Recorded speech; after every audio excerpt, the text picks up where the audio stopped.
This is triggered by a conversation I was having with Brennan Dunn because his book is coming out soon. If you do anything with email marketing, you should absolutely read it. He is the best. And Brennan was asking about like pre-orders and launch and stuff like that.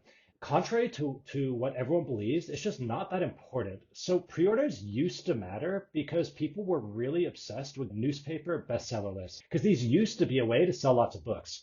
And this is just no longer the case. So this blue chart here, this is the average weekly sales of New York Times nonfiction bestsellers. Usually fiction follows a similar curve.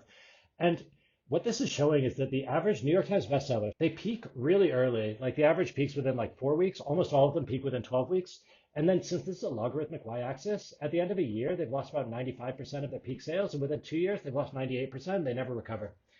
This is the expected result for books, even like the books by big publishers and New York Times bestsellers. And it's because people are focusing on the wrong thing. So look at the shape of this curve and then compare it to my book sales over the last 10 years, right?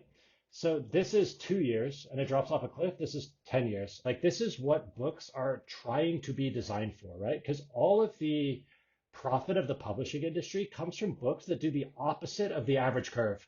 So people are really obsessed with the launch spike, but that only matters if your book is destined to fail, because then the launch spike is all you get, because people are only going to buy the book when it's new and noteworthy and blah, blah, blah.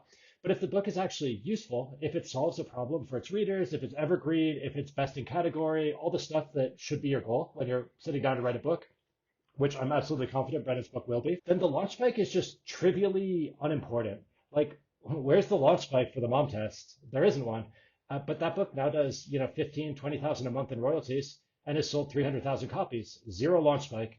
Where's the launch spike for Workshop Survival Guide? That book's now sold 20,000 copies and does 5,000 a month in royalties. Reader recommendations are one way to get compounding long-term growth.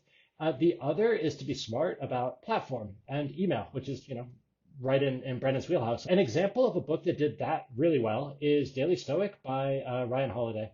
So Daily Stoic is a good book. People do recommend it, but I don't think the recommendations are the reason it has done so well. I think the reason it's done so well is because Ryan is a genius with platform and marketing. And the way he described it, this is like, I'm paraphrasing him. He said, we wrote another book's worth of content and we structured it as an everyday drip campaign. He did it once and set it up as an evergreen thing. And certainly his chart looks similar, right? It grows each year rather than fading each year. Now, the other reason this is important is because I said that the bestseller lists don't really matter. It's not nothing to be on it. If you can, do it. But what matters more now is the Amazon flywheel. So if you think of Amazon as the world's highest intent to purchase search engine for books. So if I do like email marketing, think of this as like a Google results page, but when people search here, and a lot of people do, they are so ready to spend money on a book. So it's like the most incredible intent to purchase you're ever going to get. And Amazon has different incentives than Google. Amazon gets about 30% of every purchase. So they don't want you clicking on a book that you're not going to buy. And if people search for email marketing and then end up buying content chemistry, I haven't read it. That's not an endorsement. I'm just picking one that doesn't have email marketing in the title. Amazon's going to be like, oh, this book, even though it doesn't have the keywords, is an answer to this question. Amazon closes loopholes faster than Google closes loopholes. And one of the loopholes that used to happen is people with big platforms hyping a launch spike. There are all sorts of ways to game this, as silly as some authors were spending hundreds of thousands of dollars to basically buy their own book, either in a literal sense or by doing things like waiving speaking fees. And they're saying, hey, instead of paying my $5,000 speaking fee, you can buy 500 books on pre-order. And then they would go and do basically a free speaker tour, giving up tens of thousands or hundreds of thousands of dollars worth of speaking income to basically like game their book's launch spike. Amazon noticed that and they're not dumb. So if you have a big spike, Amazon kind of discounts that because they go, okay, that's a one-time thing. A big launch spike is a one-time thing. What Amazon cares about is the same thing you should care about, which is this book going to continue selling for the long term?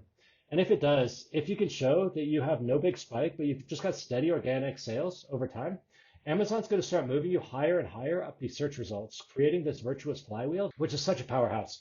The launch spike just doesn't help. The publishing industry has a real hang up on it because it used to be so important in the days when newspapers sold all the books, and it's just not the thing anymore.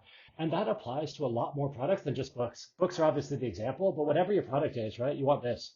You don't want to have to be doing a bunch of launch spikes one after the other to like keep propping up your monthly income. But if you do email at all, do buy it, do pre-order it. It will be good. May as well support Brennan as he shares his knowledge. All right, that is it.